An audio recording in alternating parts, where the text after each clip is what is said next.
Sebelum melanjutkan, jangan lupa subscribe dulu, terima kasih. Bab 42, Prajurit Xiantian. Meng Xia menatap tubuh ayahnya yang terguling-guling sementara darah merah menyembur keluar dari tenggorokannya. Mulutnya terbuka dan dia menjerit paling keras sepanjang hidupnya. Wajahnya menjadi pucat tanpa warna apapun, matanya berputar ke belakang, dan sekali lagi dia mengompol. Tombak Hao Tian menusuk ke depan sekali lagi ke tenggorokan Meng Xia, menghentikan teriakannya selamanya. Mengambil tombaknya, Hao Tian berbalik tanpa melirik kedua mayat itu dan kembali ke sisi Huang Xiaolong. Tuan muda, bawahanmu datang terlambat dan membuat Tuan muda menderita sedikit keterkejutan. Dan pada saat ini para pengawal istana Marsekal tiba di restoran lezat, terkejut ketika melihat dua mayat Meng Chen dan Meng Xia tergeletak di lantai. Marsekal, ini. Seorang jenderal dalam kelompok itu bertanya dengan hati-hati. Hao Tian berkata dengan dingin, mereka dibunuh olehku. Pergi dan bersihkan mayat-mayat itu. Para prajurit sangat terkejut. Marsekal Hao Tian kemudian menunjuk seseorang, seret dia keluar dan penggal kepalanya. Orang itu adalah kapten yang telah menerima lempengan emas Fei Hou namun tidak pergi ke istana untuk memberitahu Marsekal Hao Tian. Marsekal, ampun. Aku salah. Marsekal, ampun. Prajurit kapten itu begitu ketakutan sehingga ia langsung berlutut, bersujud, dan memohon ampun. Namun, dua prajurit menyeretnya keluar dengan paksa dan beberapa saat kemudian, terdengar suara ratapan yang menyayat hati. Tuan muda, apakah Anda bersedia kembali ke istana Marsekal bersamaku? Hao Tian berbalik dan dengan hormat meminta pendapat Huang Xiaolong. Tuan muda. Para jenderal dan prajurit istana Marsekal semuanya menunjukkan ekspresi tidak percaya di wajah mereka dan semuanya menoleh ke arah Huang Xiaolong dengan heran. Kalian semua, berlututlah dan beri salam kepada Tuan muda. Hao Tian memerintahkan para jenderal dan prajurit yang hadir. Salam Tuan muda. Para jenderal dan prajurit di bawah Marsekal Hao Tian segera berlutut memberi hormat di hadapan Huang Xiaolong. Kalian semua bisa berdiri, kata Huang Xiaolong sambil melihat para prajurit yang berlutut. Ia tidak terbiasa melihat semua orang berlutut di hadapannya, terutama karena mereka adalah jenderal dan prajurit kerajaan Luotong. Bahkan jika itu adalah kakeknya, Huang Qide, ia pun harus menundukkan kepalanya di hadapan orang-orang ini. Setelah semua orang bangun, Huang Xiaolong menoleh ke Marsekal Hao Tian dan berkata, ayo pergi. Marsekal Hao Tian sangat gembira, dan itu terlihat jelas di wajahnya saat mendengar Raja setuju untuk kembali ke istana Marsekal bersamanya. Dengan hormat dia berkata, baik, Tuan muda. Tuan muda, silakan lewat sini. Maka dari itu, Huang Xiaolong, Fei Hou, Hao Tian dan para prajurit dari rumah Marsekal pun melangkah maju menuju rumah Marsekal. Segera setelah Huang Xiaolong dan yang lainnya memasuki rumah Marsekal, berita tentang Marsekal Hao Tian yang membunuh Adipati Meng Chen dan putranya beserta seluruh pengawal mereka di restoran lezat menyebar seperti api ke setiap sudut kota kerajaan. Semua keluarga bangsawan terkejut ketika mereka mendapat berita itu, dan ekspresi mereka berubah jelek. Ini adalah pertama kalinya seorang adipati terbunuh di depan umum di kota kerajaan sejak kerajaan berdiri lebih dari 200 tahun yang lalu. Kudengar bahwa Duke Meng Chen lah yang memimpin para ahli istananya ke restoran lezat untuk menangkap junior broter Marsal. Marsal sangat marah dan membunuh Meng Chen dan yang lainnya dengan marah. Nasib Adipati Meng Chen sungguh menyedihkan, dia memprovokasi Marsekal, tetapi Marsekal itu terlalu mendominasi, dia mengabaikan hukum dan dengan gegabah membunuh seorang adipati di tengah kota kerajaan. Para adipati, markis, dan baron semuanya terlibat dalam diskusi mendalam mengenai masalah ini. Di dalam istana kerajaan Luotong, sang raja mendengarkan laporan tak berujung dari para menterinya.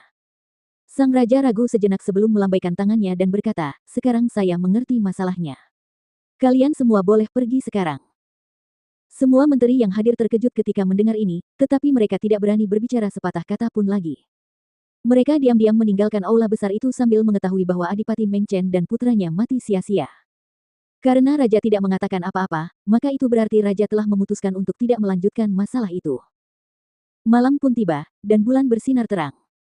Huang Xiaolong berdiri di taman istana Marsekal dengan tangan di belakang punggungnya sambil mengagumi bulan purnama, mengingat kejadian yang terjadi di restoran pada siang hari. Peristiwa hari ini sekali lagi mengingatkannya bahwa dia masih terlalu lemah.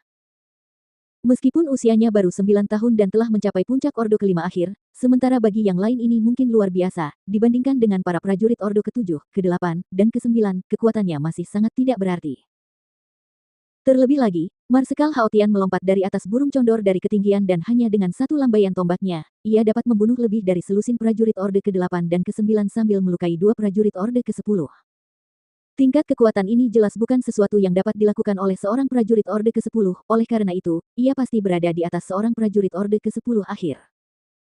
Kekuatan di atas puncak Orde ke-10 akhir, kekuatan macam apa itu? Selama ini, Huang Xiaolong tidak pernah bertanya kepada Fei Hao, dan ketika dia masih di Huang Klan Manor, orang tuanya tidak pernah membicarakan masalah ini. Beberapa saat kemudian, Huang Xiaolong memanggil Fei Hao. Yang mulia, apa perintah Anda? Fei Hao bertanya dengan hormat saat dia tiba. Duduklah. Huang Xiaolong menunjuk ke bangku taman di dekatnya. Ketika mereka berdua duduk, Huang Xiaolong bertanya tentang keraguannya. Apa alam di atas puncak akhir Ordo ke-10? Mendengar pertanyaan Huang Xiaolong, Fei Hao berhenti beberapa detik sebelum menjawab sovereign, setelah menembus puncak akhir Ordo ke-10, di dunia bela diri mereka disebut prajurit Xiantian. Prajurit Xiantian. Ulang Huang Xiaolong. Ya, Yang Mulia.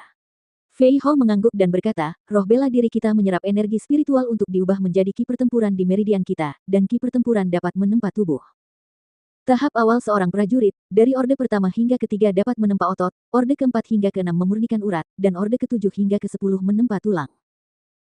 Namun, ki pertempuran dari orde pertama hingga orde ke-10 tidak memperkuat organ dalam kita, hanya ketika kita menembus orde ke-10 menjadi prajurit Xiantian hal itu terjadi. Selama kita menembus ke Xiantian, kita dapat terus-menerus melembutkan dan memurnikan setiap aspek tubuh kita dan pada saat yang sama, rentang hidup kita juga akan meningkat. Seorang prajurit Orde ke-10 paling lama dapat hidup hingga 100 tahun atau lebih, namun, ketika seseorang maju ke Xiantian, rentang hidup kita akan meningkat secara eksponensial.